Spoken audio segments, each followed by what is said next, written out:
What's up, everybody? Welcome to the Nitro Show. I'm Burl. And I'm Streit. And today we are talking a little bit of college football news. Carson Beck declares for the draft and some other things here. But before we jump in, we just want to thank you for spending your time with us today. Please make sure to hit that subscribe button and ring that bell so you don't miss any updates. Like the video, drop a comment, share it with your friends. Really helps the show.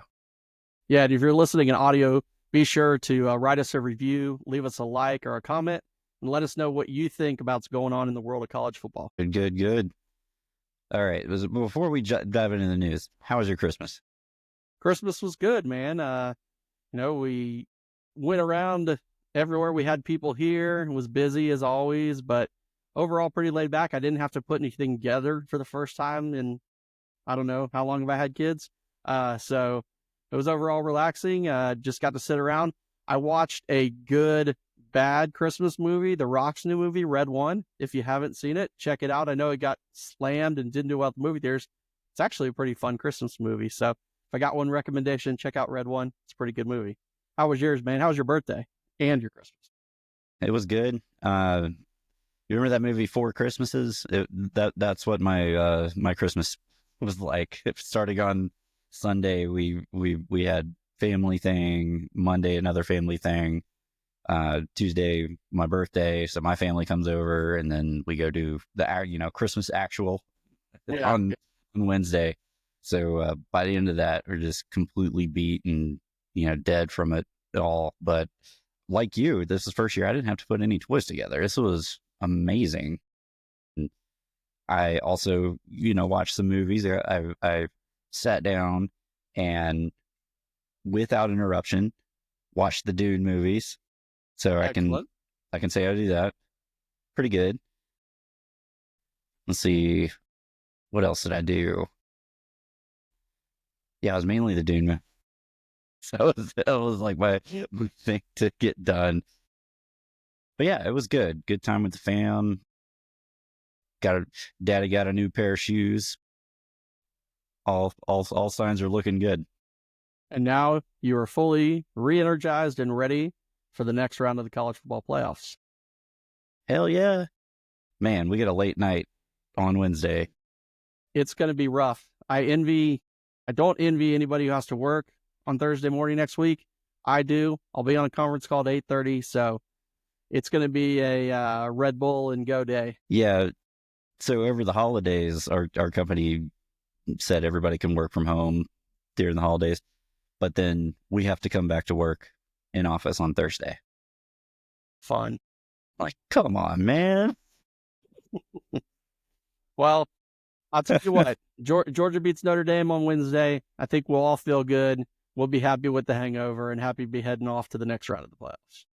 Yeah, I'll play Thursday by ear. All right. So big news from this past week is Carson Beck is declaring for the draft.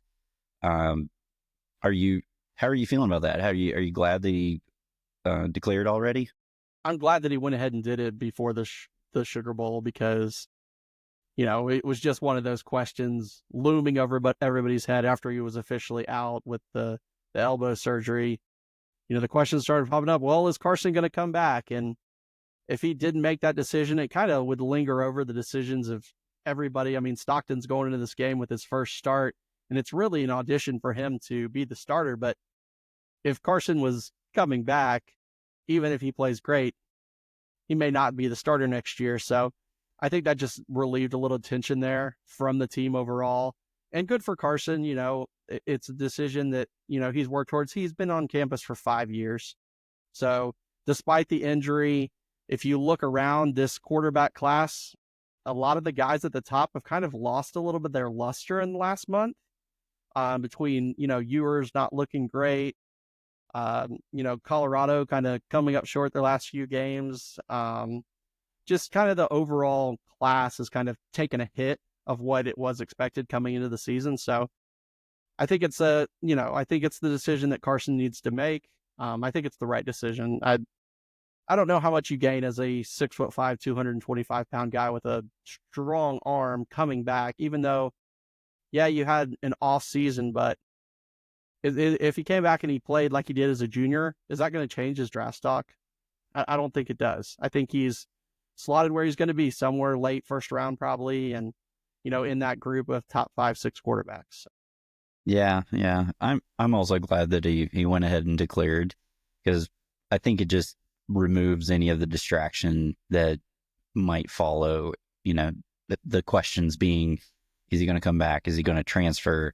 Because I think everybody saw his post on Twitter, or someone's post, maybe his girlfriend's post on Twitter or Instagram, where he had a new hoodie, and it was a picture of him, and it said, "Who wants me?" And I think most people immediately just gravitated to, oh my God, he's trying to transfer somewhere. But turns out, okay, he's actually declaring for the draft.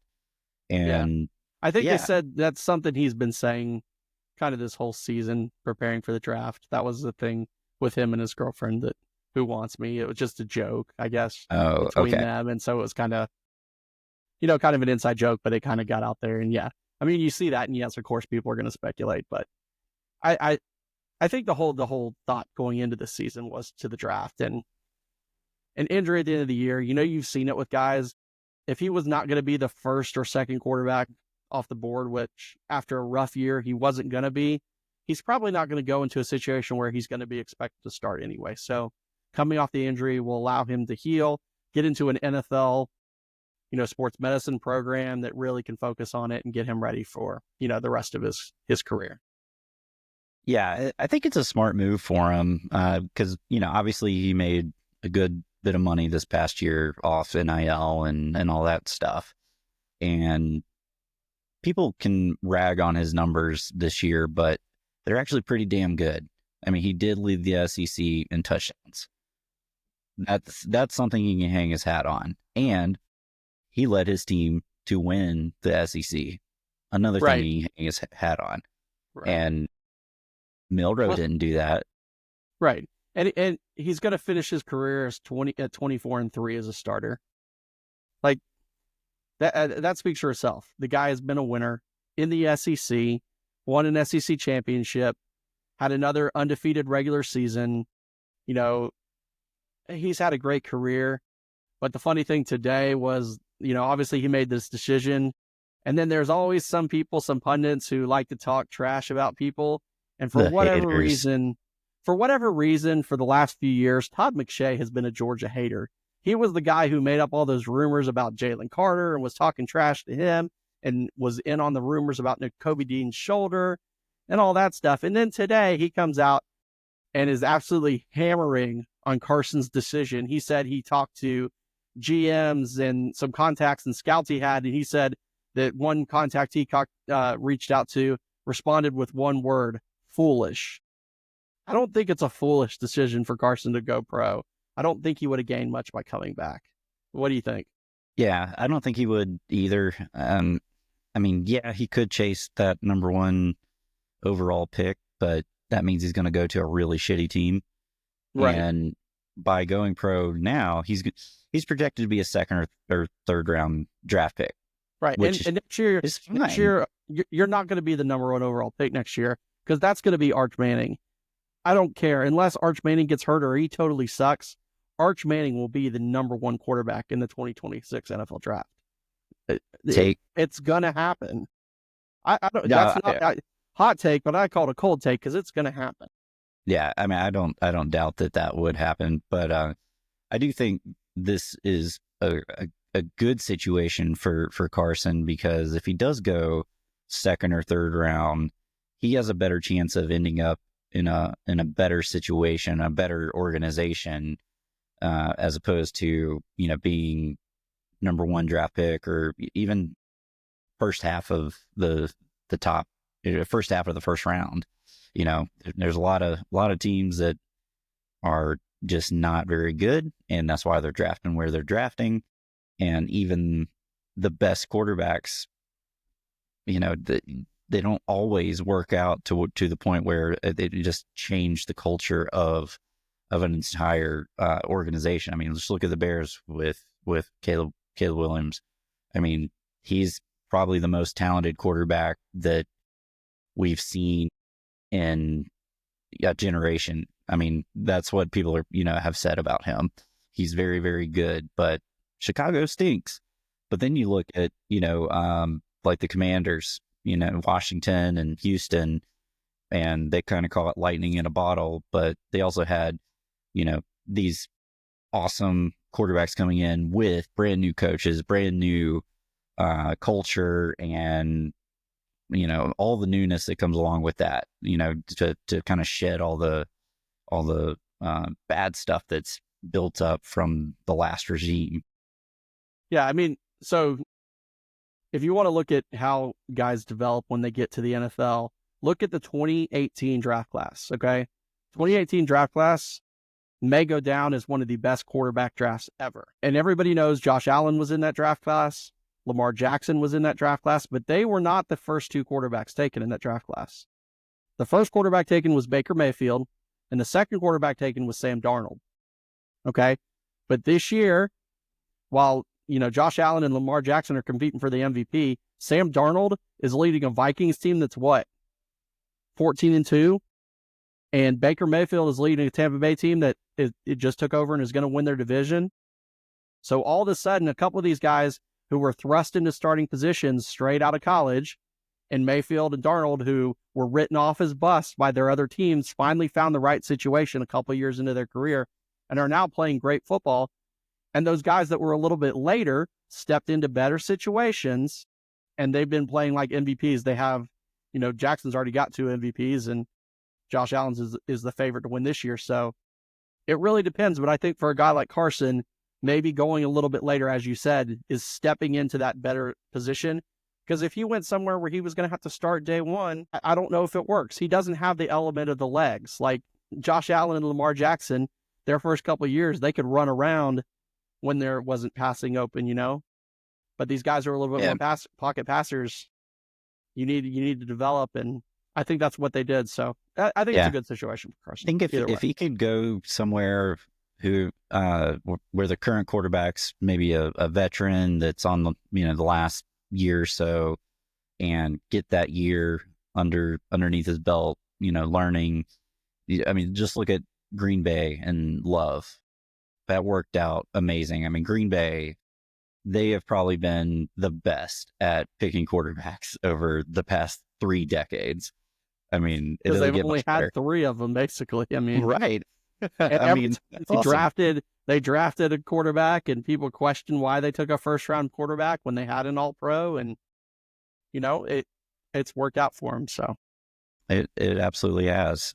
So if Carson can get into a situation like that, obviously not Green Bay, but somewhere similar where you have a quarterback that, like I said, has been there. I think I saw one today about going to the Dolphins. That could potentially be a really good spot for him, because who knows how long Tua is going to last. And they're saying that Mike McDaniel's offense would be great for Carson, because it's all about quick reads and following the script and getting the ball out. And that's what Tua was good in it last year. I mean, that's why he did good in it. And then, they had the injury and him running around a little too much, and it kind of just threw everything off. So, yeah, well, they wouldn't have to worry about Carson running around too much. No, not too much. Just a little bit. But yeah, but where would you like to see him go? Man, this is not the ideal spot based on what we're talking about, but it would be funny to see him in Las Vegas throwing passes to Bowers again. A potential good spot for him, a realistic good spot, would be with the Rams. Stafford maybe has a year or 2 left, and let's be honest, Stetson's not going to get that job, I don't think, long term. So that could be a good spot for him. Just with the familiarity of Stetson being there, and Stetson will still be there for a couple more years until his rookie contract's over, and Stafford's Georgia connections, and that'd be a good spot. But I don't know. I haven't really thought too much more on that. That'd be wild. 3 Georgia quarterbacks on staff. Right. Yeah. let's see. I think another good landing spot might be like Seattle or something, because Gino, who knows how much longer he's going to be there. Yeah, the Raiders, my heart wants that for them, just to be back with Bowers. But yeah, the Raiders organization has been garbage for the past 20 years. But if they ever could turn it around, I would love that, because I was a huge Raider fan growing up, playing Tecmo Bowl, Bo Jackson. I was Oakland Raiders all day, every day. It was awesome.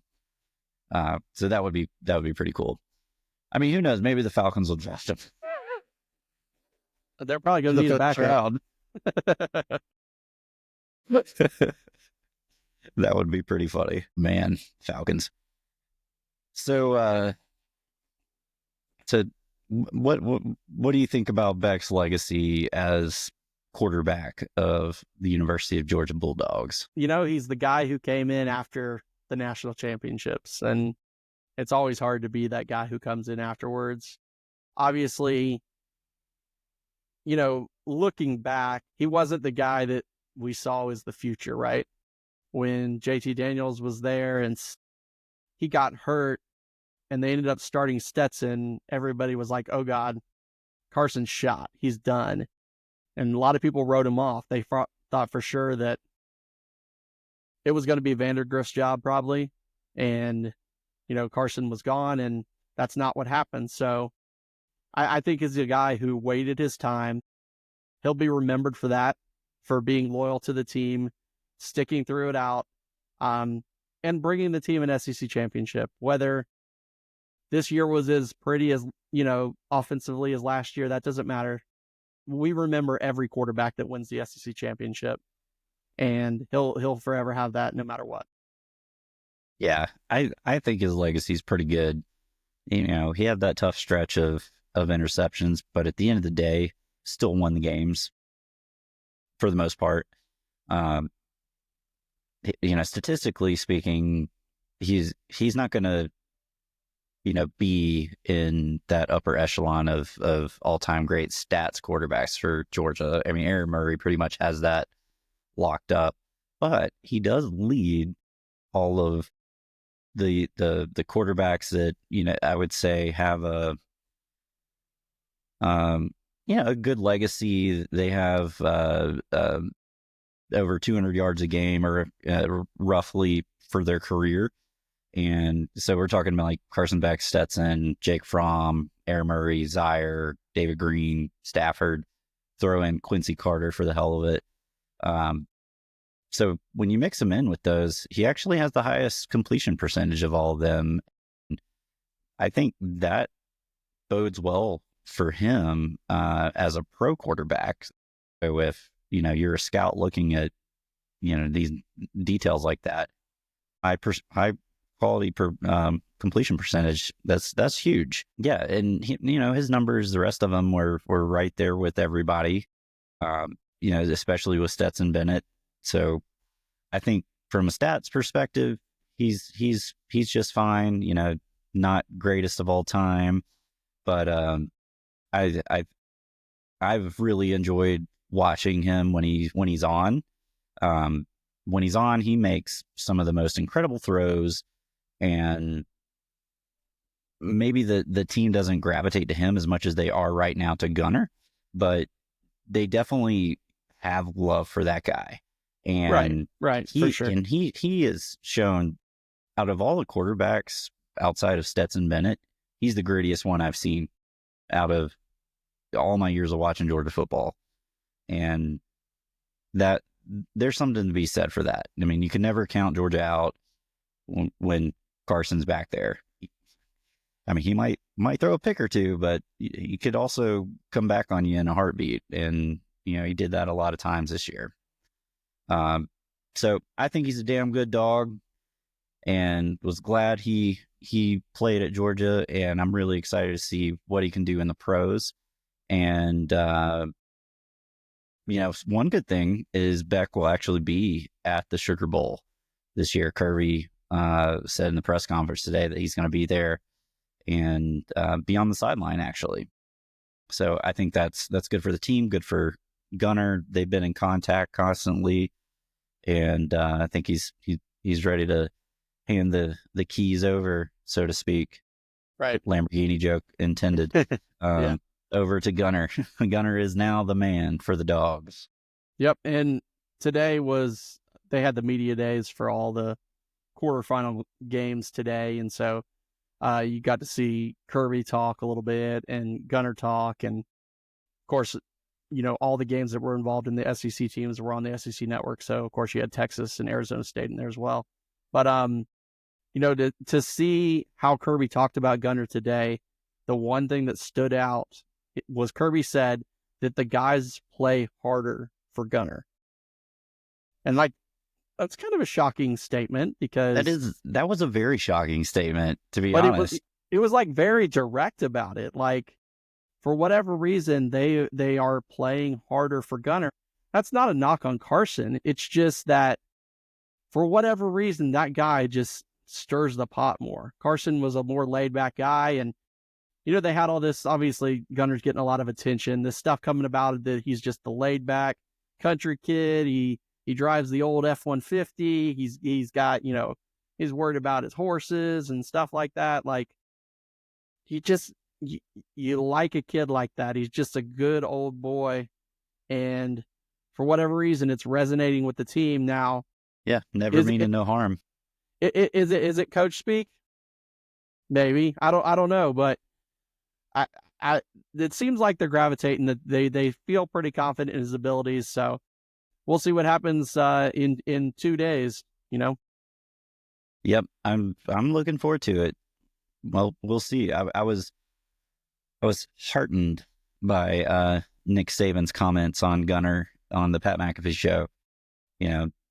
Besides talking about deliverance and everything, but saying that he recruited him. He's known him since he was 8, and the thing that I like the most is that he said Georgia's offense didn't change. They didn't change the attack, which for the most part, yeah, like on the first few drives, but by the end they had gotten a lot more conservative, other than throwing the quick screens and stuff like that. But when you think about it, at the end of the day, they were doing that anyway because you can't run block worth a damn. And your receivers are dropping passes. That too. Yeah. That too. I some of the good analysis people have talked about coming into the game was that, some people are like, oh, well, Gunner's going to go in the game and it's just going to be, they're going to change it up. It's going to be a lot more running. And I don't think that's necessarily the case, because Gunner is not going to be a run for 15 yards. He's not Lamar Jackson. He's not going to make 17 people miss. He likes to make contact. But what I think you will see is plays when you need a few yards. On those rollouts and stuff, Carson might have kept his eyes down the field. If Gunner's got a few open yards, he's going to run. And so I think that's where you see the difference, is the short passes and the short rollout plays, the short yardage stuff where Gunner's going to just go in there and put his head down and try to get 3 or 4 yards when, yeah, maybe if he stays back, he might get 8 or 9 down the field, but he's just going to go for it. So that'll be the change. I don't think you're going to see a lot of the change in terms of the overall game plan, unless he comes out there and just looks absolutely horrible, and then they may go. Yeah. I think the thing that really gives him a leg up, or what's going to benefit Georgia the most, is his ability to scramble, because we haven't really seen that at all. We saw it a little bit with Carson during the Tennessee game, where he made some stuff happen with his legs, and that opened up the offense.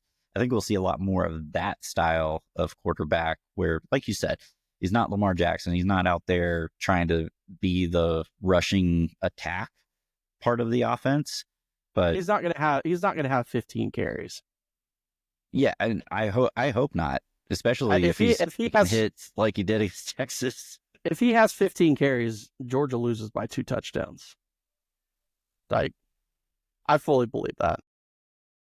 Yeah, so I'm excited to see him play, see what the offense is going to look like. Hoping to see, some more, more dynamic action out of the quarterback. Some more play action, some more bootlegs and waggles and stuff like that. I think that will open up the offense a little bit more, and hopefully we'll see more throws to the tight ends because they really carried the second half against Texas. Yeah. The other thing I think that is not being talked about as much in this game, as much as, national media, a lot of people are picking Notre Dame simply because Gunner is playing, which I think is weird because the pedigrees of the teams and their performances, Georgia's got a huge lead in that. So the fact that they're coming out with these rankings and it's like the top 5 teams left in the playoffs in almost every list, Georgia's not listed. Okay. But I think the one thing that, and I can't remember who said this, it was David Pollock might have said it, that people are underestimating how big it is that Riley Mills is out for Notre Dame. Riley Mills being out for Notre Dame is probably a much bigger loss than Carson Beck being out for Georgia. Riley Mills was their sack leader and their leader on that defensive front. Without him, it's a huge hole. And so if Georgia's going to want to run the football, because let's be honest, both of these teams are going to come out with very similar game plans. They're both going to want to control the ball and run it and not put pressure on their quarterbacks. The team that can make the other team's quarterback be the one to try to win the game for them is probably the one that's going to win. So I think, Riley Mills being out really gives Georgia a chance to maybe move them on the front and get ETN and get Frazier going. Georgia did lose Roderick Robinson again, which sucks because I was looking forward to him being back there, but he's out again, out for the rest of the playoffs. So we'll see what happens. Yeah. Well, I guess we'll lean on some more freshman running backs there. Yeah. Well, I think Branson might be back though too. So that would be good. That would be good.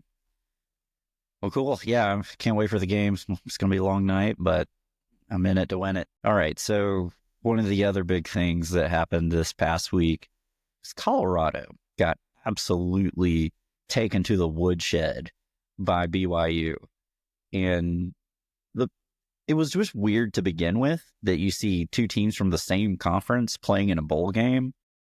But then with all the hype that Colorado's gotten, the program's been turned around, they're so good and all this stuff. And they go and get absolutely blown out and end the season with no quality wins. Right. BYU was most definitely the best team that they played all year and absolutely owned them. But if you paid attention to ESPN, you would have thought Colorado won the game and ended out their nice season because the first time that they put a highlight up online, it was the touchdown pass to Travis Hunter, even though at that point it was 27-0. And then after the game, you would think the headline is, BYU, trounces Colorado and closes out a 10-win season or whatever. No, the highlight or the headline was Colorado closes out a successful season for Hunter and Sanders. And it's they lost by I don't even know what the final score was. They lost by 30 points. Yeah. And I'm sorry, if you have potentially the number 1 and 2 picks in the draft on your team and you're not in the playoff, what are you doing? Right. But if you say that they're going to play and they did play, what are you doing getting hammered against a conference rival? And not even to mention that Deion's other son was out there showboating multiple times in the game on plays that they got penalties that didn't even count. I like Deion Sanders as a person. He was Falcon, one of my favorite players as a kid. But his coaching philosophy and this whole me first and this flash and stuff, I just don't agree with it. And I don't like kids showboating when you're getting your tail kicked. I don't care if the bowl game doesn't mean anything to you. If it didn't mean anything to them, why are they playing? They could have just opted out and not played. Yeah, I like Deion. I don't mind the flashiness and stuff, but when you are celebrating when you're getting your butt kicked, you look dumb. You just look absolutely dumb. And I don't know, for some reason, whatever is going around in football, whether it be, celebrating when you're down by a million or dropping the ball before crossing the end zone. Or planting a flag in your rival's field and then setting off fights at the end of rivalry games. There's just a bunch of dumbness going on. It's just, it's so much. And then the transfer portal madness and the mercenaries and the tampering and the guys going and visits, and then, oh, they're all but committed, and then all of a sudden swoops in more money, and it's just don't. Gosh, look at us. Get off our lawn. We're old fuddy-duddies. Well, I mean, yeah, it's just, I don't know. I love it. Tell us how you really feel, Street. Do you want me to talk about the college football playoff schedule? Sure. That's weird. It makes no sense. So here's the thing. So the NFL, you have the NFL playoffs, right?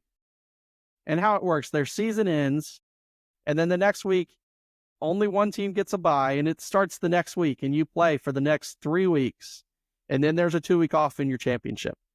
Why the heck in college football do you have conference championship games, then you have 2 weeks off for first-round playoff games, then you have another like week and a half week or and something a half until quarterfinal games, and then you have only a week until the semifinal games, and then you have 2 weeks until the finals. Like, what is this schedule?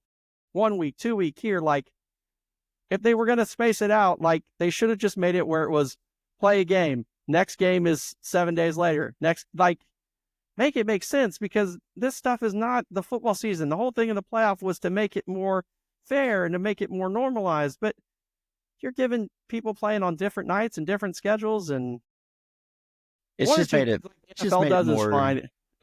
it more convoluted than it needs to be. Right. I kept having to think about when these games are and what they are, and it's still stupid that they play the championship game on Monday night. College football is played on Saturdays. Like, yeah, but then they're competing with the NFL, and that's the whole thing. But the thing is, they don't have to, because the NFL takes a week off before the Super Bowl. If you really want to make it awesome, then you know what you should have done? Start your playoff later. Have it run until then. Have your college football championship game be the week that before the Super Bowl, when there's nobody playing. Yeah, I mean, are you sure James Franklin doesn't want you to be the commissioner of college football and not Nick Saban? Yeah, me and Nick Saban would be buds, man. He's old school like me, so. Now that he's not coaching, I love the man. Like, he's awesome. Like, he's awesome. He's Alabama Jones, man. Alabama Jones, baby. That still is the funniest. I can't believe he said that. That was awesome. Speaking of other things that I dislike about the current world of college football, since we're on that kick, man, you have this awesome bowl game, the Pop Tarts Bowl, the best bowl game. So much fun. It's like the only one that people care about now. It's so silly and goofy, and you had to go muck it up with this Cam Ward drama. Okay, so Cam Ward quits at halftime of the game. Now, some people are saying that was the original plan, whatever, but it's total junk that he was even in there. He only played in the first half of that game because he was going to break some record. Like, if that's the case, then he shouldn't have played at all, or he should have played the whole game. That was the plan for him to only play at halftime. I don't care. They were winning when he was in the game. He came out of the game and they ended up losing, and they had a chance to win it. And I guarantee you, if he was playing there in the fourth quarter when they got the ball back, they would have won the game. Yeah, but I was happy because my pick was right. Yeah. I mean, out of all the bowl games, that was a fun one that still had the spirit that people were playing in, that Cam Ward was playing in, this awesome, Heisman candidate was going to play in this game. And it was this great back and forth and the fun with the mascots and the resurrection of the strawberry Pop-Tart and all this stuff. And then we got to talk about the resurrection real quick. I mean, you just had to muck it up, That was one of the most ridiculous things I've ever seen, but it was so great. It was so great. And the best part is one of the other Pop-Tarts has the Kleenex box. It's just doing Kleenex. And then they had all the ones stripping off their wrappers, and that was great, man. I saw one, someone put it to Hulk Hogan's entrance music, Real American. I mean, like I said, That if was you all. want to make these bowl games fun again, you got to look at the marketing department behind the Pop Tarts Bowl, because they took Seriously. what used to be the Champ Sports Bowl, that was the other bowl game in Orlando before the Citrus Bowl that nobody gave a care about, that it was always like Louisville versus Miami or some crap, and nobody gave a junk about it.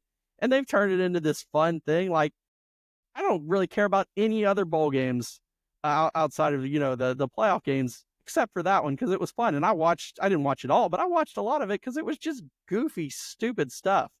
It But that's what was. they should be. That's what the Yeah. bowl game should be. If they're not going to be, if you're going to have guys opt out and NIL and transfer portal, just make it fun. Yeah. You got to make it like minor league baseball. Right. It's the You got Savannah to have Bananas. crazy promo nights, Yeah. But yeah, it was a lot of fun. That is definitely the best non-playoff bowl game out there today.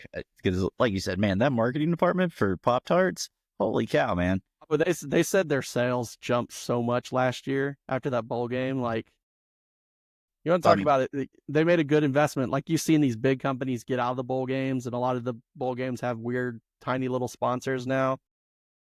Pop Tarts are Tarts. so good, I fully would endorse Pop Tarts if anybody from the Pop Tarts marketing department is listening. Nitro Show, here we go. For any of the kids that grew up in the late 80s and early 90s, like your mom used to hand you the Pop Tart running out to the bus because you woke up late. And they had TV shows where the kids had like 100 Pop Tarts in their locker.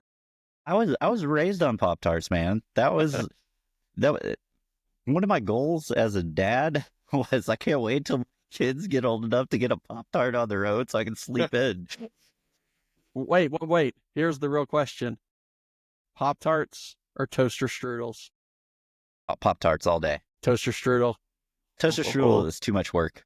It is more work, but man, it's hot and it's fresh and it's flaky. And that brown sugar cinnamon.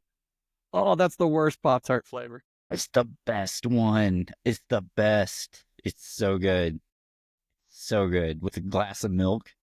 Give me that. Oh, yeah, Give me that. yeah. You have to have the milk. Yeah, I don't think you're not allowed to eat them without. It needs to be cow milk, none of that goat milk.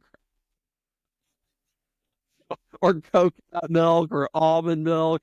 Sorry, lactose intolerant folks, but oat milk. Shit sucks. Oh, it's good stuff. It's good stuff. Yeah. All right. Well, I think that I think we've gone off the rails a little bit. So it was a lot of fun, though.